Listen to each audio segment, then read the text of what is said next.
Welcome back to the show. This is KDS Reviews. This is a special episode right here. This is my personal top 10 greatest movies of all time. Let's start off with number 10, and that's F1, or Formula One, starring Brad Pitt. It tells the story of this veteran driver that's brought in to teach this rookie driver on how to be a better Formula One driver. This is a fantastic movie.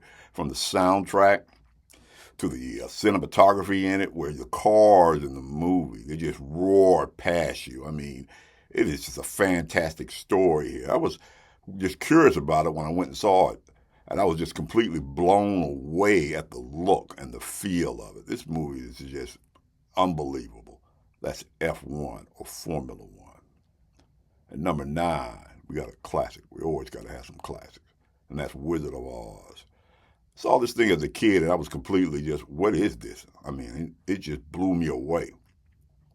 I mean, from the color scheme of it, the ruby red shoes, the golden, the yellow brick road. I remember the fear I had of the Wicked Witch. It was more like an experience than it was an actual movie.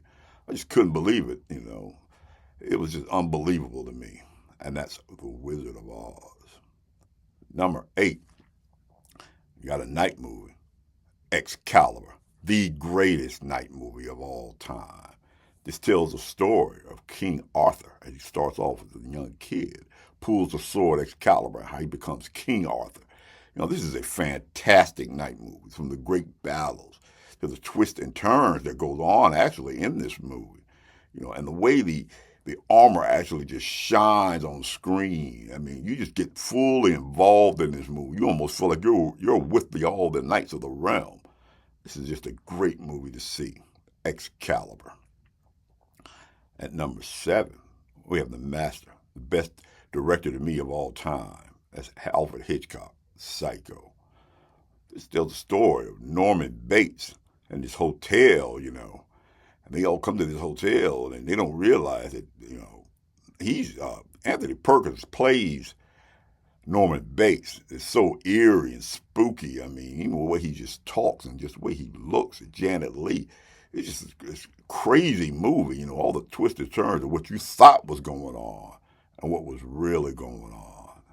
And then the great reveal at the end. That's Psycho. At number 6, you got to have animation. Always got to have animation. Walt Disney's Beauty and the Beast, the greatest animated movie to me of all time. From the music in this movie, just the way it looked, score, it was partially done but with computers. From Angela Lansbury playing Mrs. Potts. I mean, you get fully involved into this movie when you're in it. You just completely forget, hey, this is an animated movie. Start to care for these characters. Just how big the Beast looks on TV. I was just completely, at the theater, this is another one, blown away by it. I was like, wow, I seen this movie. I was like, wow, I wanted to go right back in and see it again. That's Beauty and the Beast. At number 5, and I just made a video of this, Citizen Kane, starring Orson Welles. Tells the story of Charles Foster Kane as he grows up and becomes this titan of the industry.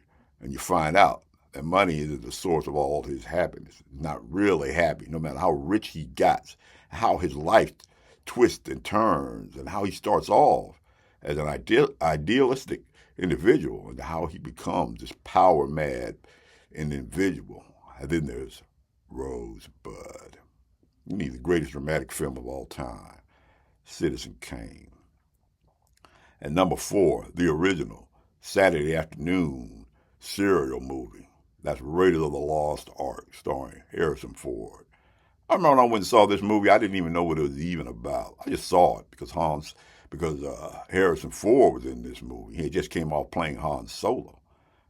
From the opening sequence, from the rocks falling down on him and the switching of the idol, and the adventure of this movie seemed like, to me, it was only like an hour long. It moved so fast. There was so much action in it. Some of the greatest chase scenes ever in any movie is in this movie. I mean, this is an unbelievable movie. I felt like I had a part of the whole story. It was just a great movie that I saw. I think I saw this movie, maybe about 13 times. That's Raiders of the Lost Ark.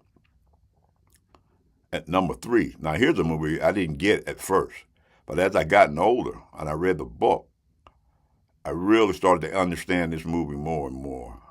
And that's Stanley Kubrick's 2001, A Space Odyssey. You really need to read the book to this movie to really understand everything and what they were trying to do.